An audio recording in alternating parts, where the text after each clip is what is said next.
Hello and welcome to the Thursday process.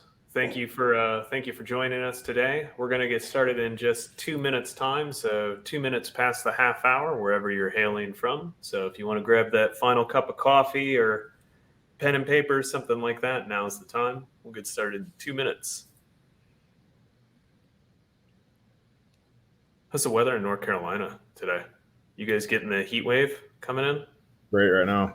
It's going to rain over the weekend, but it's great right now. Yeah, we had like flood level rain here over the past 2 days, but it's going to be 80 degrees next week, which of course I'm going to miss because I'm going to be out in Arizona where it'll be 90 degrees. So I'm not going to complain, but Yep. All right. For those of you just tuning in, you're in the right spot. We're going to get started in just 1 minute, a little bit under 60 seconds. So if you want to grab a beverage or that pen and paper, now's the time. We'll get started at 2 minutes past the half hour. Thanks for tuning in today. You been out on the road much? Hasn't been bad the last 7-8 days. I got to leave next week a little bit. I typically do it in chunks. Try to hit 3 or 4 spots in a trip rather than going a bunch. But the holiday helps. Yeah. The holiday does help. Helps keep kind of everyone kind of settles down a little bit around this. Although says the guy who flies out tonight and then flies again on Saturday. So, but all right, we're going to go ahead and get started. Thank you all for joining us today. Welcome to the Thursday process. Today we're going to be talking about strategic management. So stick tuned and stay close to the screen.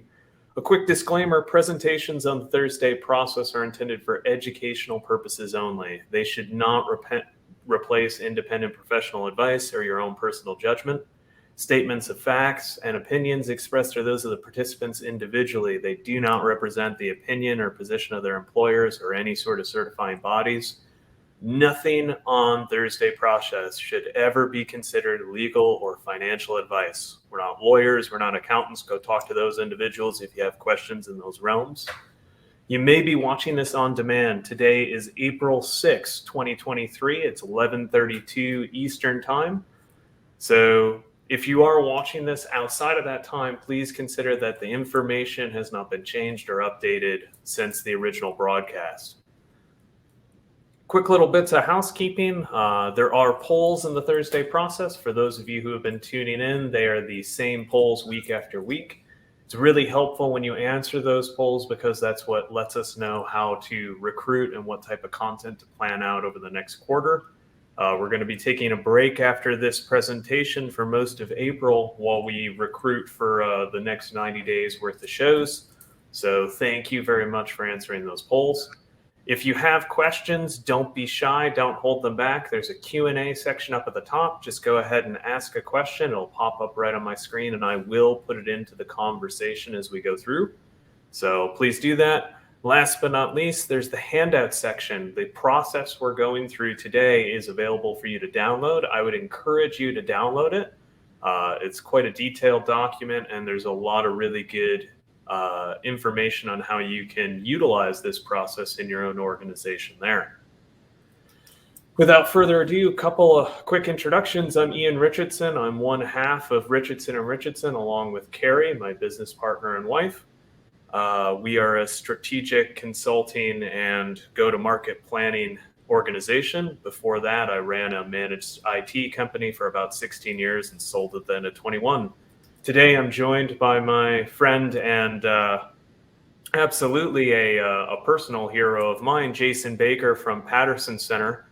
Jason, you've got a interesting past. You played professional football and then made the shift over to strategic planning, strategic management, business consultation, coaching.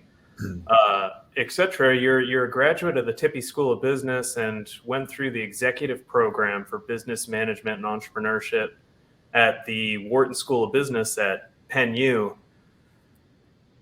But I would really like to know, like, what got you introduced to what we're talking about today. We're going to be talking about a lot of areas around strategic planning and strategic management, specifically the Paterson Center body of work, StratOp, and its associated tool sets. But what got you engaged in strategy? Great question. By the way, you should probably raise your bar for your personal heroes. I don't think so. So I was an athlete. I had somebody that cares about me a lot when I was getting towards the end of that season of my life. Kept nudging me and saying, I really think you need to go do this life plan thing. And I just like, that sounds really weird. I don't even understand what that means. And just doing a bit of a career do-si-do at the end of my football career. I'd started kind of do-si-do, meaning you try this, nope, you try that, nope, you try this, nope.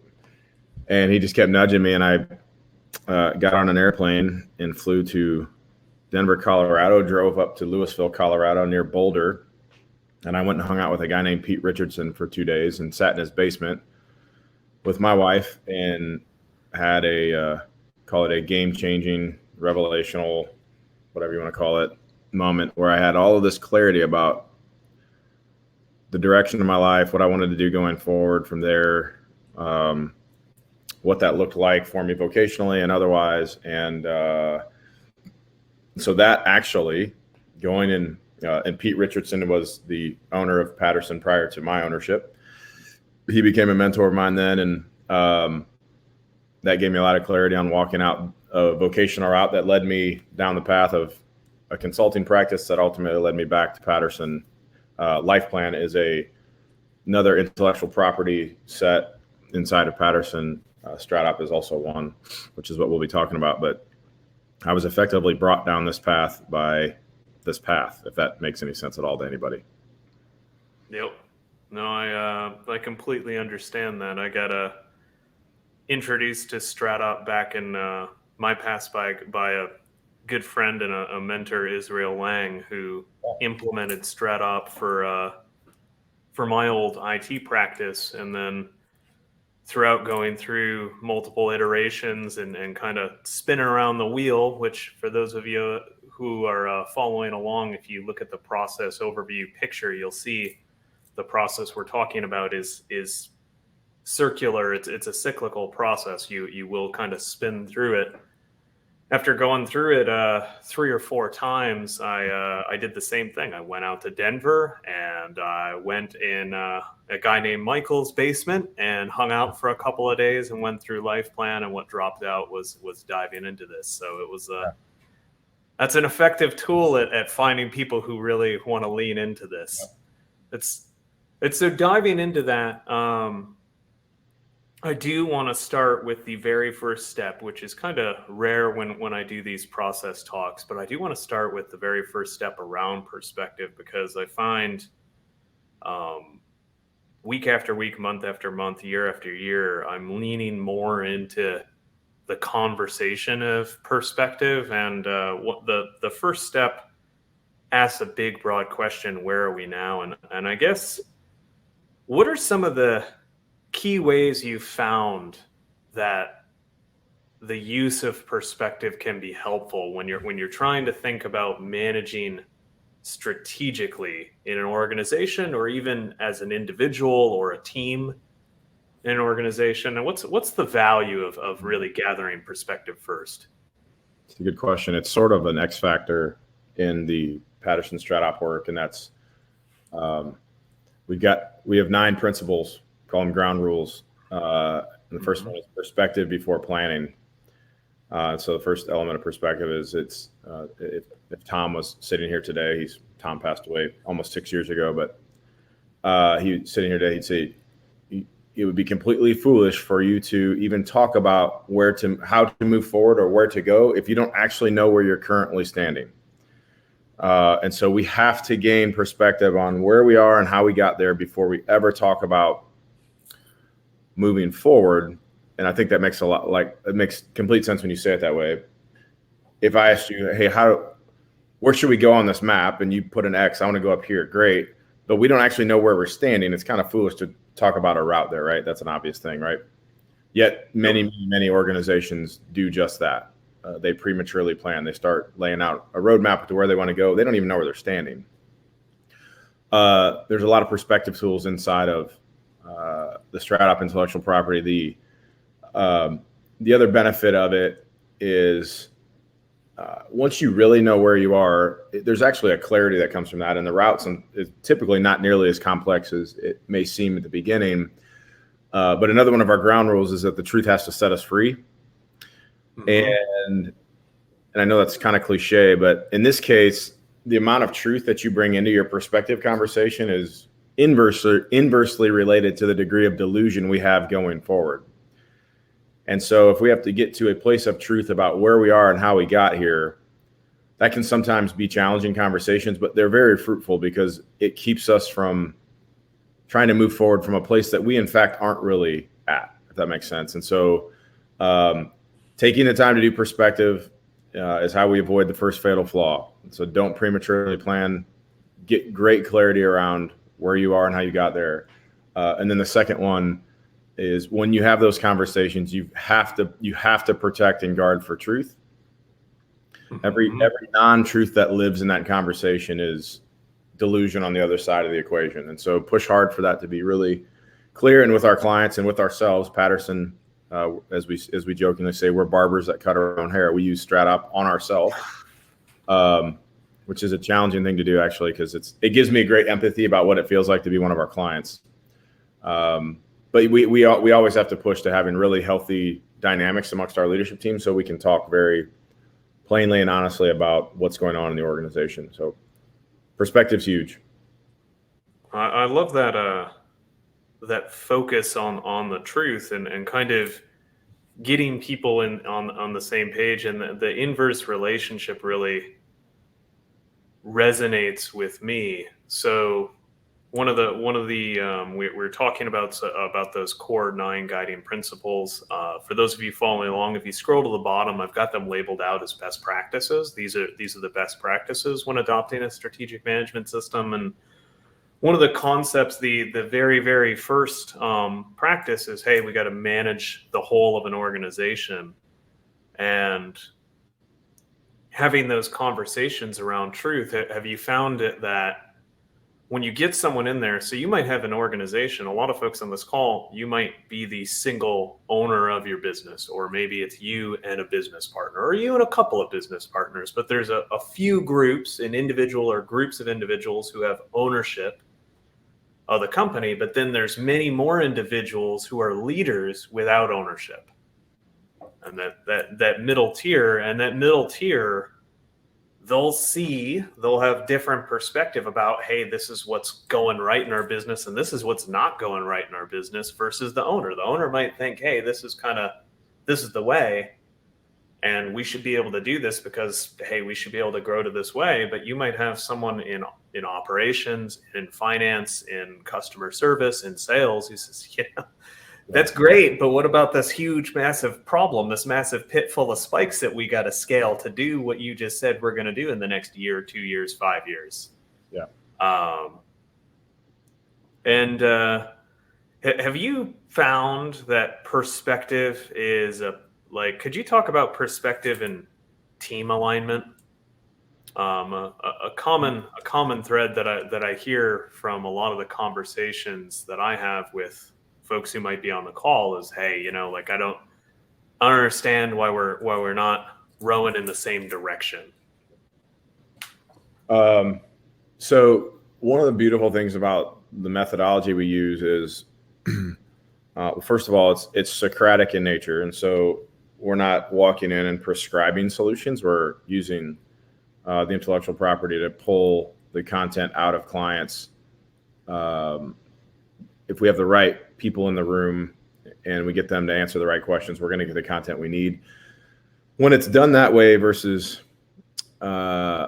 prescribed, you're allowing a room full of people to inform the direction of an organization. And so the alignment is almost automatic in the sense that we're facilitating them having a conversation where before we even put it on the wall, they've agreed. It's not consensus management, but they've agreed that, yes, this is the direction of the organization.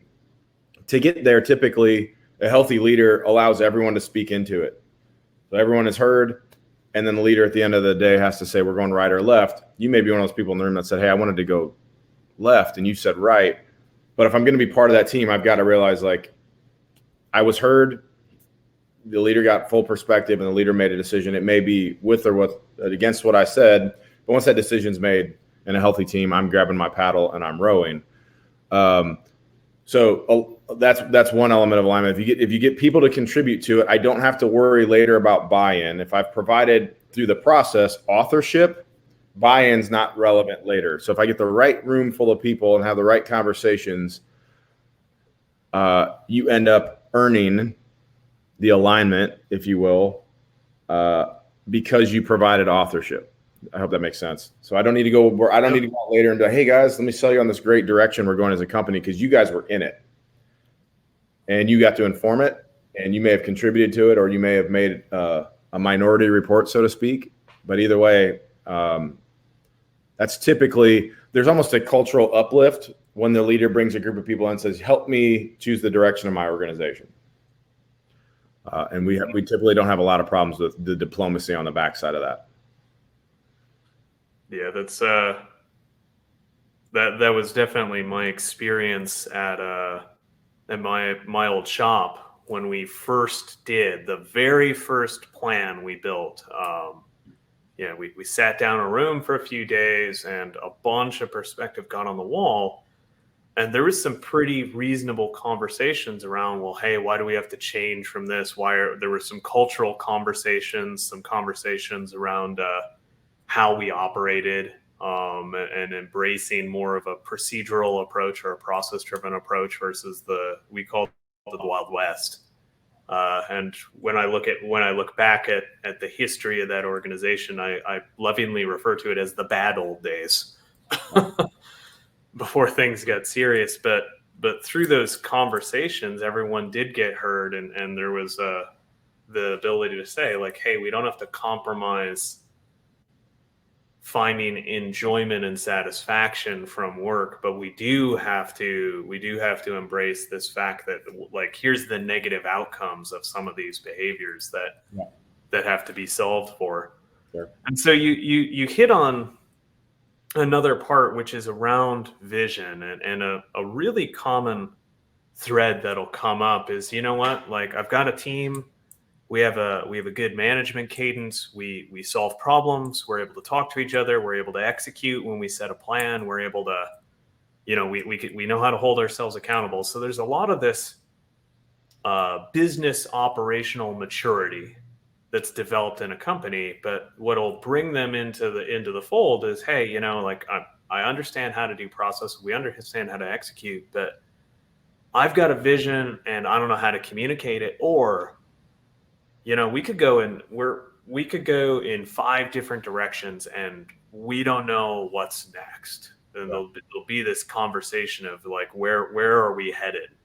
Could you maybe talk about vision as kind of this, when you shift out of perspective and you start planning for, hey, here's where we're going to go. Could you talk through vision, and specifically around maybe for a company that, hey, like, I know what I'm doing, but I don't know where to go, and I don't seem to have a tool to get me there. Yeah, I would, the word picture for me in those situations is, are you riding a stationary bike? Or on a trail riding a bike going somewhere? There may be value in keeping the pedals moving on a bike, and that's effectively what somebody that's got operational excellence can typically keep the bike moving. The question is, do we actually have a destination? Are we on the right type of bike? Should we be on a motorcycle? I don't know. But the idea is, are we actually going somewhere? Are we standing still? I think vision, the way we do vision uniquely is I also think is sort of an X factor in our client success. But I'm going to make it in its most simple terms. Vision is the second filter from which we make every decision in the organization. So if we're going to apply an hour or a dollar of our organization's resources, it's the second filter we use. The first filter is the mission. So why are we here? Does this decision I'm about to make allow me to live out the mission of my organization? Typically, that's a pretty big, wide filter, but it should give us clarity on where we answer and the word, when we say no. Vision is the second filter. So every decision I make with a resource for my company, it has to answer this question. Does this propel me towards my stated vision or not? If the answer is it does not, if we're being a disciplined organization doing disciplined work, if you're a Jim Collins, good to great, disciplined people doing disciplined work, we would say no. So me embarking on XYZ initiative or taking on XYZ expense, if it does not drive me towards my stated vision, the answer is no. So it's the second filter we use to keep us moving in the right direction. So a really great vision in my mind, and I think this is Tom's teaching, has some finite nature to it, meaning there is actually a time horizon on it. It's not a big fuzzy thing. It's like we're always pursuing XYZ. That's not a vision. A vision is, where am I going? Where is our company going? What does success look like and by when? So it's bound by time. Mm-hmm. So maybe a 10-year, 15-year, a 5-year, a 3-year, 12-quarter, whatever. But there is a time component. It includes strategic elements. It includes operational elements. And of course, it includes financial elements. But all of those things need to be, in its most simple, you could literally have bullet points that say, strategically, we will see X. We will be X, right? Operationally, we will see X. Financially, we will see X. You may have 3 or 4 bullet points under it, but that narrative you create is sort of the chorus to the song that we are singing over and over and over again every day until we get there. So it's time. And then you're redefining it, right? Yeah. I mean, once we get there, by gosh, I'm a baseball guy. Spring training's over and opening day was this past week. We don't want to run to first base flat-footed. If we know we're there, like, round it and go to second. And so lay new track in front of you. But a healthy vision, which is the second filter that we got to make every decision through in our organization, has a clear finish line. By this date, we will look like X strategically, operationally, and financially. That should be a really clean, clear narrative. And that is, if I'm a leader, it is, if I run out of anything else to say, I'm just repeating that. Guys, this is where we're going. This is where we're going. This is where we're going. This is where we're going. Typically, it's easy I think the easiest ones are people are generally pretty comfortable calling out financial targets. I think that's sort of an obvious thing. I think the more challenging thing is, what do we look like operationally, which includes our structure, and what do we look like strategically when we get there? So those are valuable elements. That's probably a deeper dive into vision, but finite. Well, sorry, go ahead. Oh no, yeah. With that concept of vision, one of the things you mentioned, and I want to share it out for folks on here. We've got mission as our big wide net filter at the top, and then pursuit of vision as our secondary filter. And you've indicated and alluded to a third filter. Do you mind sharing that third filter for decision making for folks? For me, there's more than 3. If you were engaged with a Paterson StratOp facilitator, at some point in the process, they would hand you a plan on a page, which means your core plan has been built. And in that core plan, there are typically 6 to 8 elements of that plan on a page. And the way that we use this tool is largely for decision-making clarity. But the first filter is always mission. Why are we here? Mm-hmm. The second one is, where are we headed? That's our vision. The third one is, that's not 3, that's 3. The third one is, how does this align with our culture? Does this violate or support our culture? Culture is our operationalizing of our core values. So it's identifying our core values and then operationalizing into those the behaviors that are underneath those core values, making those come to life in our organization. How well have we done that? Does this decision align with that?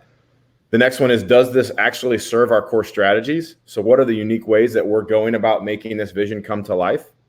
What are our core strategies? And then what we call the fifth filter is, how does this serve our primary customer? And our primary customer is who's the biggest lever? Like, what population or profile of potential client or customer, if I pull this lever, really gives me the greatest amount of traction to make that mission and vision come to life? And so that's a conversation we have. But once we've identified those 5 things, we encourage everybody, we call this decentralized decision making. How do I scale decision making? How do I get less bureaucratic? Well, if everyone in your organization understands the key elements of the strategic system you're using to drive your organization, one way to manage those decisions at every point is that everyone knows that before I make any decision at any level, it has to go through these filters. Does it allow us to live out the mission of the organization? Does it allow us to pursue our vision? Does this align with our culture? Does it serve our core strategies? And does it serve our primary customer? So that would be the decision-making filter. And then beyond that, there's unique filters that would be applied to the specific company, but those are pretty much standard in a solid strategic operating system. Well, I love that imparting, because what you've done is you've taken this plan as an overarching term of mission, vision, values, culture, strategies, the big core strategies that we're moving forward with, and our primary customer, our target market segment, and then turn them into a tool set that anyone from frontline up to leadership can use to make decisions within their purview. And everyone has their own guidelines and rule set. And you might have, hey, if you're a manager of a team or a division head, here's your budget. And so as long as you're within your budget making authority, that's kind of an extra piece. But these big ones, the way that we use this with our team was, look, if you make a decision and your answer to these questions on a sheet of paper, and we had a physical sheet of paper around those filters, if your answers are yes, as you run through these, even if it's not the decision that Ian would have made or the decision that your manager would have made, it's a correct decision. Nobody gets in trouble for answering yes to the questions. Like, that's a good decision and we're fine. Yeah. We might talk about how to optimize it, but like, we're fine. Yeah. I mean, if there is an error made in a decision, and there's a really great book, I don't know if citing books is okay here or not. There's 2 that relate that I would recommend. So Drucker, who was really good friends with Tom Paterson, which is kind of crazy. So Peter Drucker and Tom Paterson were really great friends. He called Tom Paterson the greatest process thinker in the world. He wrote a book called The 5 Questions, and it talks about the 5 most important questions you must answer to lead an organization well. And the first one is, why are we here? Mission. Questions 2 and 3 are, who are we trying to satisfy and what satisfies them? So who's our primary customer and what do they want? The next one is, what's our data? And then the last one's, what's our plan? So that all lives in what we do. And that's really powerful. The other one related to the decentralization of decision-making, Jim Mattis, our former Secretary of Defense and a general in our military, wrote a book called Call Sign Chaos, but he talked about how he could lead 15,000 troops in a moment on a front where they're all dealing with these really complex issues everywhere. And he talked about the value of training, but the value of them understanding clearly what their objectives are and what they were about, and how that actually clarified the majority of the decision-making problems. And how in really solid leadership around that, if there was a failed decision or failed outcome based on a decision, the person that made the decision wasn't judged on the outcome. They were judged on the process they used to make the decision. And so they would go back through, like, you with the data you had at the moment you had to make a decision, did you do this, and this? And if they answered all those things correctly and they were within the bounds of their autonomy, so to speak, because of their role, and it just went bad, they were like, great, we just learned a really great lesson. And they would high five that person, say, go clean up the mess, no harm done. But the one that chose to not make a decision, or the one that didn't do the process, were the ones that were quote unquote punished, if you will, right? That was the negative. You actually have to make the decision. You can't shove it back up. You have what you need to make it. And as long as you do the process, you're protected by the process. So I always thought that was a really powerful thing. And this is a way that we associate our Paterson work in StratOp to helping the organization itself be able to become less bureaucratic. The other cool part about that is if you actually do that, in order for me to be able to make a decision based on my mission, the vision, the culture, the core strategies, and the customer, I actually have to know them. So everyone in my organization all of a sudden has to become fully aware of these because I have to use them in every decision I make. So it's an organic way to create the cascade of the content. If you're in a larger organization, it's a bigger deal, but I'll stop there. I think that's probably enough color on that. Well, no, it's like that's such a powerful thing because the way I've heard it is I'm always getting interrupted, right? I can't preserve my time, and whether that's the owner of the organization or a significant leader of the organization, or even just a subject matter expert, hey, I can't preserve my time. And so through operationalizing this filter set and recognizing that, hey, we're not going to go from 0 to 100, focus on going from 0 to 1 and then maybe 1 to 10, and then, and iterate and go through a crawl, walk, run evolution in the company. You can start to minimize this interruption fatigue that can happen at the higher echelons. You can start to empower from the bottom up for, hey, let's go make good decisions that are in alignment with where we're going, so that people can get their work done instead of always having to stop and help someone else and stop and help someone else. It reduces bureaucracy. It reduces noise. Just creates efficiency. Requires trust. And so, it does it. Yeah, that's for sure. But it also, those good decisions can build trust and build confidence. It can create a semblance of trust. So I want to skip ahead to another area that I think is really, really powerful and might help out. And so if we think about, hey, where we're going, where we're headed, action almost can become self-evident when you get those, we've got our start point, we've got our destination point. Well, what do you got to do to get from X to Y? But if we think about structure of an organization, hey, what do we need to support our journey from where we're at to where we want to go? Mm-hmm. Can you talk a little bit about the different parts of how to start thinking about structure strategically? Yeah.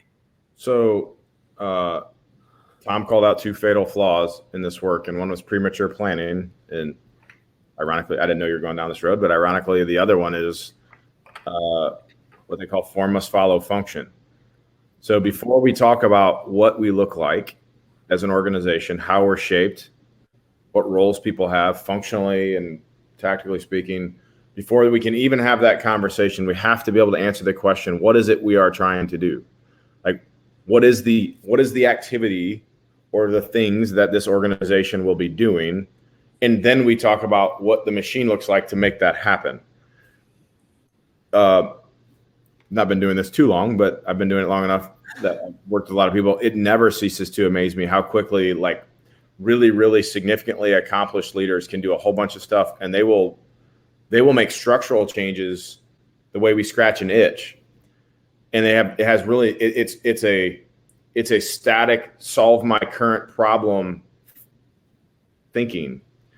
Mm-hmm. The way we encourage our clients to approach the organizational design or structure of their company is that once we've established that where we're headed and we've got clarity on the vision, that's actually the thing so if that's our vision, that's who we're going to be when we grow up. We actually have to understand clearly what the future state shape of our organization looks like. I would argue it's more important for me to understand if I've got a 5-year vision cast for my company and it's going to be 2x in size in 5 years, it's going to serve me much better for me to understand what my company would have to look like then so that I can actually start strategically building a machine that works towards the machine I have to have when I get to that. So I clear out, I named here, this is what we're going to be when we grow up. And as soon as I do that, I need to sit down and think, do I actually know what we'd have to look like functionally to do that? If I'm going to go 2x in revenue, and chances are that means that my sales function has to be really, really robust, right? Or my onboard, whatever these different things look like. My HR might need to be really, really robust because I've got to recruit a bunch of, okay, all those things. You got to think about, what do I have to look like then? That actually, those are the things that dictate the shape of my organization. Build the future state of your company based on your vision, and then allow that to inform the decisions you need to make tomorrow about the people that you want, or how you want to drive your organization structurally. Don't scratch today's itch. It's really, really expensive to do that. And fixing those problems are really, really expensive. The single greatest error that I've been involved in with a client, and it still exists today with a client, is a premature promotion of the wrong leader, a toxic leader, into the wrong spot that has literally infected the organization. Like someday Paterson's going to write a book about all their client work, and we're going to change names. We're going to change all the stuff. We're just going to tell a bunch of really funny, crazy stories for people to learn. This particular thing and this leader will get a chapter in this book, but it is the greatest story about the value of put your form behind your function, figure out what you're going to do, and then make really solid decisions about what's going to get us to that shape, right? So future state, what is my vision? What's the future state structure of my organization got to be to do that? And then let that inform the decisions you make today. That's in fact strategically thinking about your structure. I love that. And so I don't know what this guy's name is going to be, but it's going to be a good name. Whoever this leader. I don't know what in fact, I'll take anyone who wants to make a recommendation for a terrible leader, their code name in a book. I'll take it. The name that we always used internally was Raul Sanchez, and Raul sometimes was the hero, and Raul sometimes was the donkey, but he was our. So I'll throw mine out, but anyone who has a good one, throw out a question, and we'll rattle it off if someone's got a really great name for a false leader. When that book gets written, you'll get cited somehow as the author for the name of the worst leader maybe ever that's ever been promoted under a StratOp. So I want to end the conversation on process before we start talking about iterative management and evolution of strategic management in a company.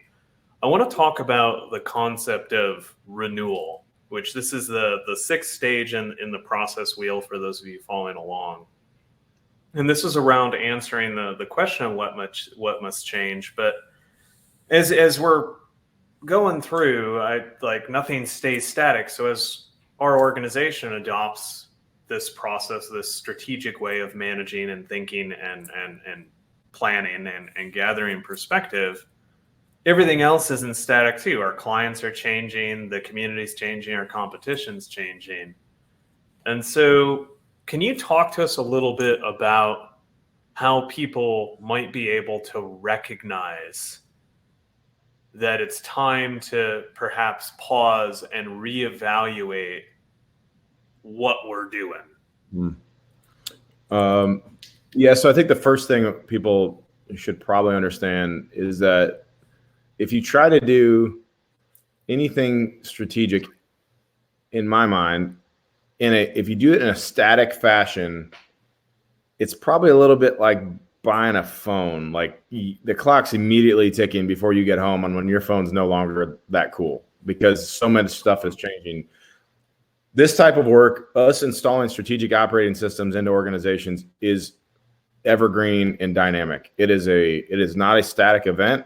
There is no, hey, we built a strategic plan and here's where. That's actually when I'm encountering a client and they're like, I don't think we need this. We've got a strategic plan and we're 3 years into it. And I'm like, you actually need it more than probably somebody who doesn't even have a strategic plan because you set a bunch of goals 36 months ago and nobody's even gone back and dusted that binder off. It is fully dynamic. We do perspective work probably at least quarterly, which is just walking back out there, sticking your finger up in the air, making sure the wind's still blowing the direction you thought of. Like, we go through are the currents the same way? Is there something changing we need to be thinking about? Has there been any circumstantial thing that's gone on that we are like, hey, wait a minute, this is actually informing that we need to shift. Like, we in fact are, if we continue down the path we're going, we actually aren't going to get where we're going because something has changed for us. That is 100% a discipline and a healthy, well-built strategic management process. Like, you have to be coming back to it over and over again and asking the hard questions. The worst thing we can do is set a course and blindly just run it out. So I would encourage you guys that treat it dynamically. It's a system. It's not an event. It's a way we think. I mean, it's rare that an organization doesn't. Typically, mission doesn't ever shift. Typically, core values don't ever shift. Vision is a finite thing that typically lasts. It lasts for that period of time, and oftentimes it even gets nudged as we get further into it. But be prepared to be nimble. Don't statically just try to run through a wall. We may be running through a wall that there's a door 3 feet to our left, and we're just not standing back far enough to see it. So it's dynamic and it's a system.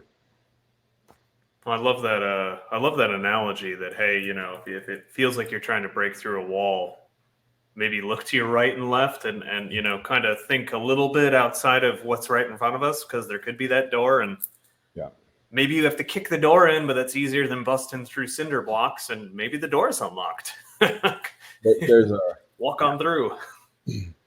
Yeah, and your teams change over time, and you get different perspective in the room, and somebody may see something that you guys didn't. They may, there's lots of reasons why you just got to keep doing it. And so shifting gears into management, and this is not only management of the process, but I want to go a little bit bigger, and then we'll talk through a couple of the best practices that we haven't touched on near the end of the handout. For those of you watching, go ahead and grab that handout if you haven't yet. But this process, so Tom built StratOp back in the 80s. So this isn't like something that, hey, it got, plucked out of the air 3 months ago. This is a 40-year running process and system that's been optimized over time. Could you, I guess I would like to ask two questions, handle them in whichever order. So for someone who's adopting a strategic management system, how can they recognize that as they go through their cycles, how can they iterate and try to improve their ability to execute that strategic management system? And then from your own point of view, the body of work, the intellectual property that Paterson Center is sharing with the world, how do you approach iterating on the process itself? So iterating on the StratOp process. So I want to throw those two out and tackle whichever one first. So let me go to the internal. So look, I'm going to paint a picture, and I don't know if this helps anybody. Sometimes even when someone says, "Hey, strategic operating system," like some people might be like, "I actually have no idea what that means here." If I had a whiteboard right here, I would draw you a flywheel, and I would call it strategic operating system or StratOp.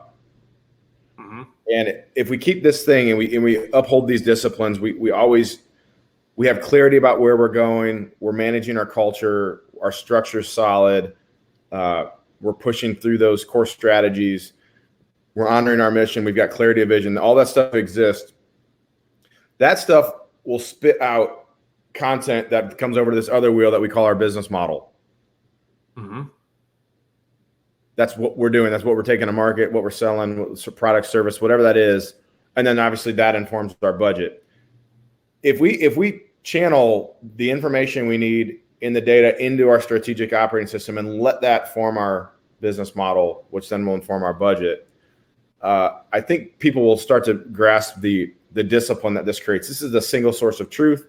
This is the thing that allows me to filter out all the noise. This is the thing that keeps me from getting diluted or divergent. This is the thing that I can galvanize a group of people around. This is clear. The business model is something that is actually, the business model is there to basically is a function of how we're going to come to life. The strategic operating system comes to life. So most people have a business model that exists, and then it feels sort of weird to like create an operating system behind it, because there's a period of time where they almost feel like they're combative or something, right? But once those things actually, we get those on the track, right? That's a really powerful thing. And how do I know that I'm doing that well?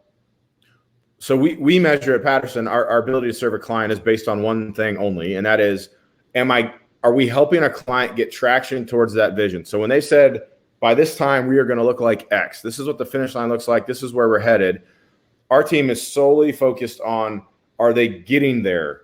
Like with like inertia, like is there wind in their hair? Are they moving? If you aren't moving towards it, it probably requires some attention and support. And it's quite common that people aren't actually built to do this part of it well without having intentionality around it. If it's not something you're familiar with, you probably haven't been intentional around building the resources to do that.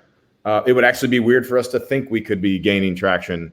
And so I would say I would look at it as, am I actually moving towards the vision? Am I working on the things on my business that are moving me in that direction? Or am I stuck just working in my day job of my business? And so that would be kind of a filter.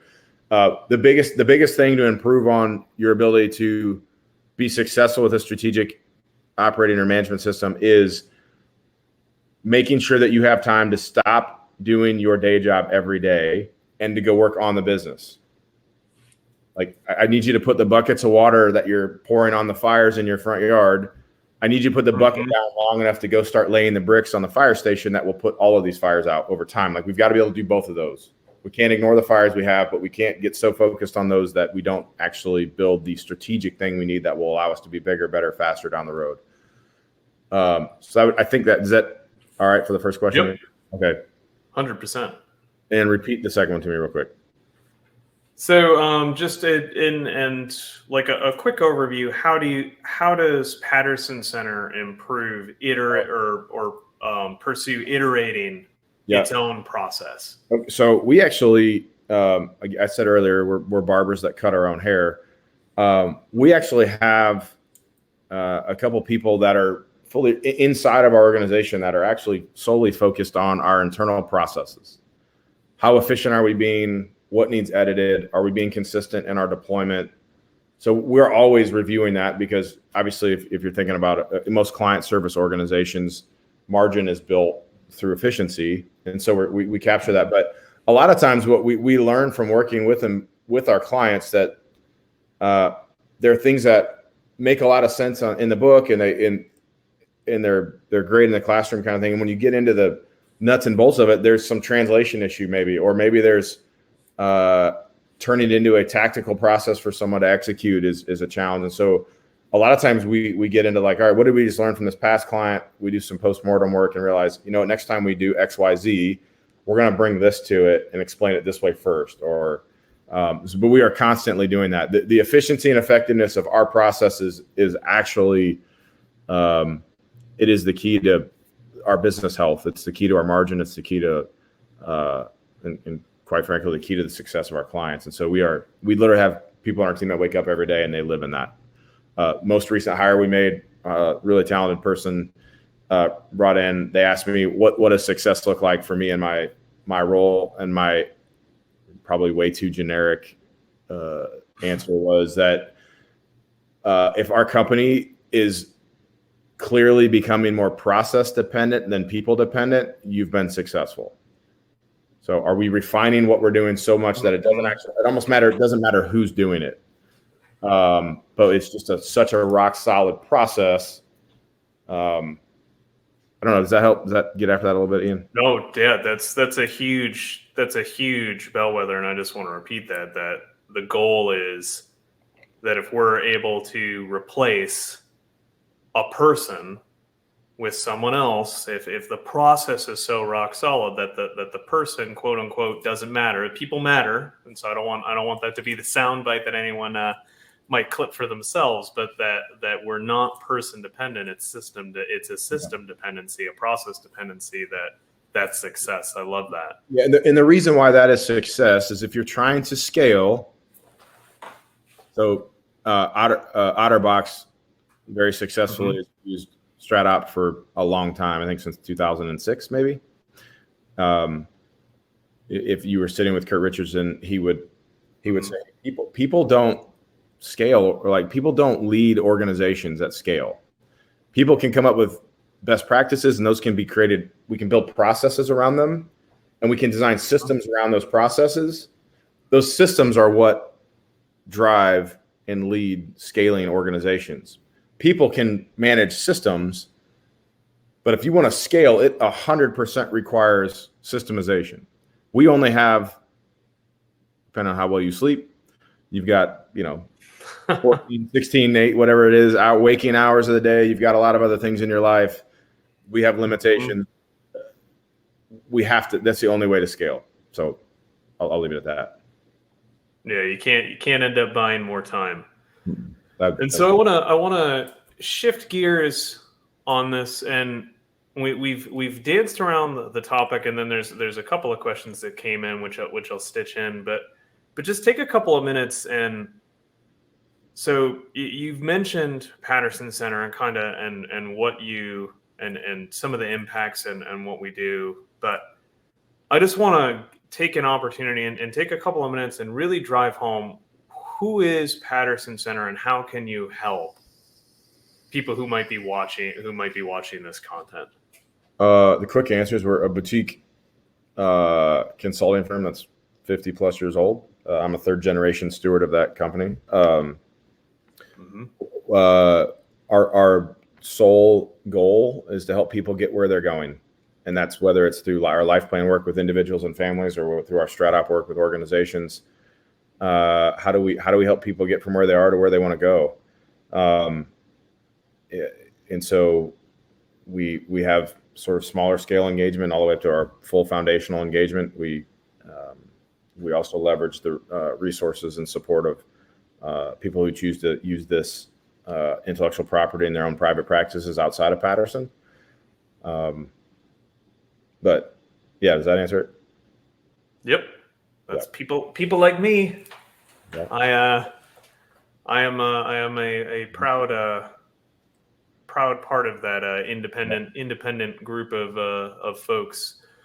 And so this first question, prior to February 18th of 2022, I was as well. Yep.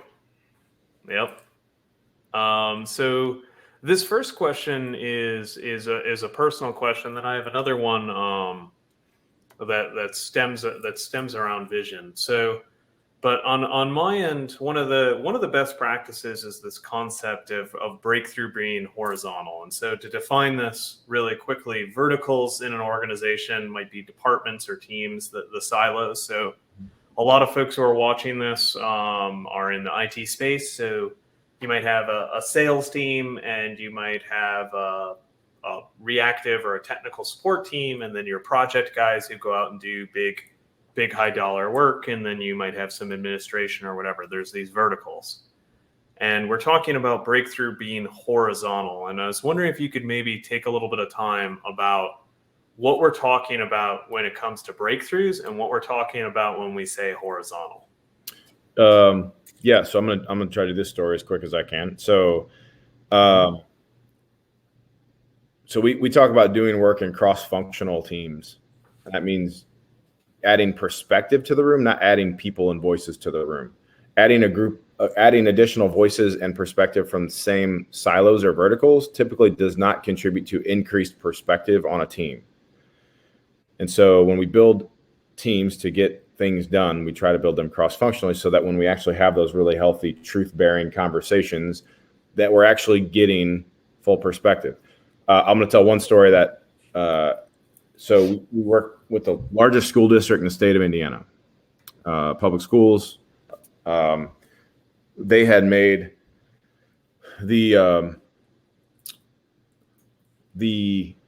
call it facilities and or resource, the district level facilities department chose to make this really cool investment in this old, beautiful gym in like the oldest school in the district in the middle of the city that had this beautiful basketball. If you're from the state of Indiana, basketball in high school is the whole thing. And they redo this old gym, and it's all beautiful and everyone loves it. But when it was done, the seating was then reduced below the capacity required for the Indiana High School State Association of Athletics to host anything besides a standard basketball game. So they no longer could hold like the regionals and semi-states and all these things that had been historically done in this beautiful old gym. Mm-hmm. That was a siloed decision by finance and facilities and some engineer architect they hired from the outside.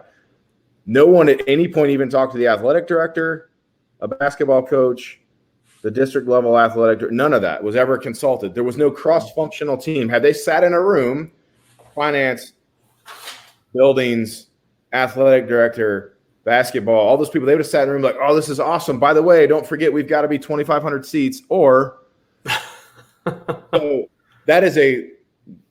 so those conversations had together, which is, they do that now, by the way. They do that now, and they have all these cool stories of